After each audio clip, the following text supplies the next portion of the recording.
This is Tom. As he stares at what could end his life, he contemplates how he ended up here. Was it that his wife left him, or that he has no money?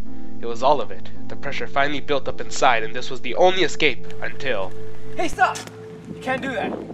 Why? Just let me continue. I'm worthless. I have nothing left. If this is the lowest point of your life, it's probably gonna go uphill from here. Come on. It's the knife away. I'll buy you a drink. Let's talk about it. Alright. This was a situation that could have ended very badly if Mark hadn't come to help. Suicide is a very serious issue around the world, and many people, from children to seniors, think about doing it at least once in their lives. This is why it's very important to learn as much as you can as possible.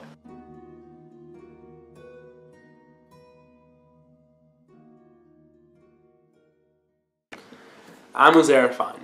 Now, let's begin with what is suicide.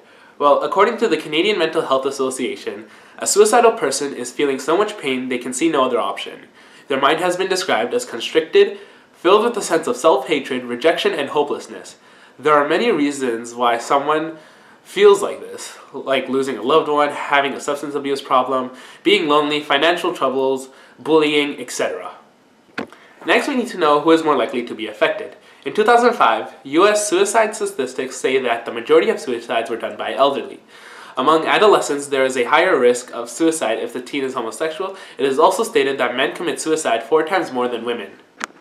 If you don't think that suicide is an extremely important issue that needs to be addressed, then listen to this.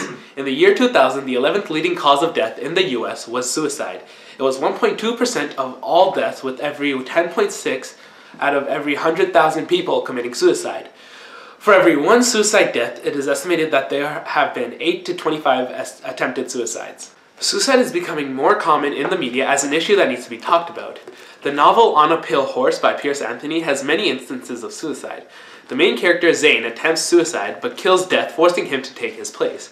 As Death, Zane meets many people who attempt suicide and he tries to help them. For example, he met a woman who took poison because her husband left her. He tells her, "I just don't like to see a life wasted or a person damned who could be saved." This helps her see that life isn't worthless, and she changes her mind. Another person Zane meets is a blind man who slashed his ankles. Zane says to him, "What of those you love who remain in life? Those who love you and who will find your body here a horror to them, they will still suffer." Bringing up family and friends may help the person committing suicide, because it reminds them they are not worthless and someone cares for them. Unfortunately, the blind man had become unconscious and therefore never heard Zane. The book is really worth a read because it teaches the value of life and about choices and consequences that decisions have. The movie Cyberbully, starring Emily Osment, focuses heavily on a teenage girl and how cyberbullying affected her life to the point of suicide. It features her learning to live past this by getting help from family, friends, and support groups. This is a movie I recommend because it shows how dangerous the online world is. Also, it brings into light how to get help with suicidal thoughts, and how there is very little legal help for cyberbullying. Fortunately, for people with suicidal thoughts, there are a lot of ways to get help. You can go to a local support group. With the age of the internet, there are also a lot of online options to get help. TheHopeline.com is a 24/7 online chat where you can go and talk with a trusted life coach to get help. Or you can call their number 1-800-273-8255, which is also available 24/7. The most important thing a person having suicidal thoughts needs is family and friends. Someone that loves them. That is because most people don't think of how their death will affect others around them. They get tunnel vision that makes them focus on all their negatives. They don't hear the voices of the loved ones. They don't hear how if they left their friends and family, they might think that it's their fault, which may cause depression and could lead to their suicide. Now, if you remember Mark from the beginning of this video, he saved Tom. We asked him some questions as to why he did what he did. So Mark, why did you save Tom?